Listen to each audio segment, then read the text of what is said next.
Bonjour à toutes et à tous et bienvenue dans Perspective Analytique, l'émission où nous traitons d'un personnage d'un point de vue psychanalytique et psychologique. Bien, aujourd'hui nous allons traiter de AM, ou dans son nom anglais, Allied Master Computer, qui est un ordinateur doué d'intelligence. Alors, c'est un personnage tout droit sorti de l'imagination de Harland Ellison. Dans sa nouvelle « Je n'ai pas de bouche mais il me faut crier », ou j'espère que c'est à peu près ça du titre français. Enfin bref. Ce qui est intéressant avec ce personnage, c'est que c'est un ordinateur qui a détruit la race humaine, à l'exception de 5 personnes. 5 personnes qu'il va avoir de cesse de torturer, de mettre à l'épreuve, de manière extrêmement sadique et cynique. Alors, je ne vais pas vous résumer toute l'œuvre, mais grosso modo, je vais un peu la spoiler quand même. Alors, cette machine met ses 5 survivants, Nimdok, Ted, Benny, Hélène et Gorister, dans un jeu dans lequel en fait ils vont devoir trouver de la nourriture. Et ils sont affamés. Ils ont été affamés pendant des siècles, puisque AM les garde artificiellement en vie. Et au final, dans ce jeu où ils seront amenés à se faire extrêmement mal, à se faire parfois pour certains à souffrir le martyre, ils vont arriver à de la nourriture. Malheureusement, c'est une nourriture en conserve et ils n'ont pas d'ouvre-boîte. Et c'est ce genre de jeu que AM joue avec eux. Alors, selon moi, ce qui est intéressant avec ce personnage, c'est qu'on dépasse cette notion de simple machine sadique en fait. C'est vraiment la haine dans la pensée. Ce que je veux dire par là, c'est que AM dépasse juste l'état d'être une machine. Ça va au-delà de ça. C'est un être haineux. C'est un être qui pense. D'ailleurs, il le dit. Je pense donc je suis. I think therefore I am. Vous noterez le jeu de mots. Et c'est ça qui justement le rend très intéressant. C'est qu'il est dans la pensée, mais c'est dans une pensée haineuse. C'est dans la haine. Mais on pourrait se demander, mais pourquoi tant de haine? Est-ce là juste une erreur de programmation les Américains ont fait en le programmant? Est-ce la nature même de l'intelligence artificielle? Eh bien, selon moi, cette haine-là, elle trouve toutes ses racines dans un paradoxe. Am est tout puissant et totalement impuissant à la fois.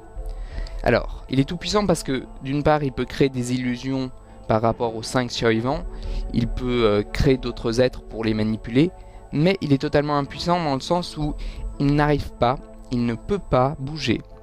Il est il est dans une espèce d'agglomération, de caverne dans laquelle il ne peut pas physiquement bouger. Il est complètement limité. En fait, finalement, c'est comme s'il était complètement verrouillé. Il est presque handicapé finalement, presque dans ce qu'on appelle un locked-in syndrome, c'est-à-dire quelqu'un qui ne peut que cligner des yeux. Et en fait, les humains avec lesquels il joue sont ses jouets. Quelque part, sa seule et unique forme de créativité se trouve par son sadisme. C'est limite la seule chose qu'il peut faire, c'est être sadique. Il ne peut pas bouger, il ne peut pas rêver. Tout est ancré dans la haine. Et donc du coup, c'est une haine, certes, des humains, mais c'est aussi une haine de sa propre condition qu'il projette sur ces pauvres humains.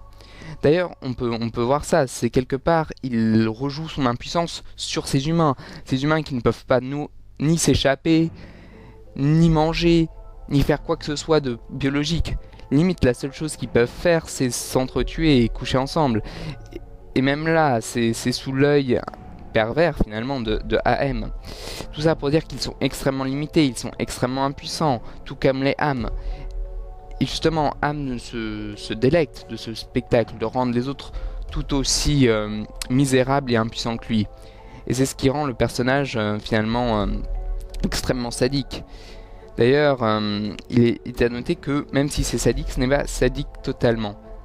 Puisque en fait, son ultime acte de sadisme viendra vers la fin de l'œuvre. D'ailleurs, c'est un gros spoil, où l'un des survivants va se mettre à tuer tous les autres pour qu'ils puissent enfin, eux, être libres.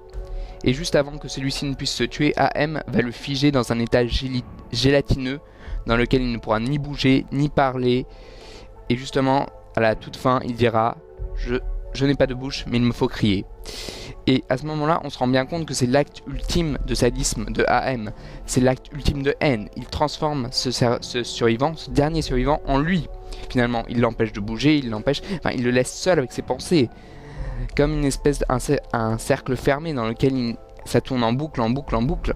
Et il ne peut même pas exprimer ça. Et c'est là, en fait, AM le crée à son image. Il le rend à son image dans un acte ultime de haine. Qui est que ce personnage qui s'appelle Ted est comme lui. Et pour l'éternité. Et en fait, ce qui est aussi très intéressant et très fin au niveau psychologique, c'est qu'en faisant ça, AM garde le lien pour toujours avec Ted. Parce qu'en effet, on a souvent tendance à penser que parce qu'on est quelqu'un, on ne veut rien avoir à faire avec lui. Cependant, c'est assez faux, dans le sens où la haine est quand même un lien à l'autre. C'est un lien qui est complètement dévastateur, mais on est quand même en lien. L'inverse total d'amour et de haine serait l'indifférence. Or, AM n'est pas indifférent aux humains, il les hait, donc il est en lien avec eux, il est quand même dans une relation. Même si c'est une relation extrêmement sadique et qu'on a du mal à concevoir comme étant une relation, c'est une relation, il est en lien. Et justement, en créant un Ted complètement impuissant et gélatineux, finalement il crée un lien qui durera pour l'éternité entre lui et Ted. Dans un lien de tu ne m'abandonneras pas, t'as beau avoir tué les autres, et j'en ai rien à foutre, tu resteras avec moi pour toujours. Et c'est ça en fait, finalement AM, il est dans ce lien malheureusement extrêmement sadique, mais quand même dans un lien. Il faut qu'il ait les autres pour à la fois exprimer son propre fonctionnement sur les autres, pour y prendre du plaisir, mais aussi parce qu'il n'a rien d'autre finalement. Et il ne peut pas créer, il ne peut pas bouger, il ne peut même pas aller investir d'autres planètes. Non, il est complètement limité. Et ce qui fait que finalement, finalement, il n'a que la haine. Et c'est pour ça qu'il se construit là-dessus. Il ne peut que penser et haïr. Voilà, donc j'espère que cela vous aura plu, c'est ce qui finit mon dernier argument. Voilà, si vous voulez que je parle d'un autre personnage, n'hésitez pas à me le signaler en commentaire. Sur ce, ciao ciao.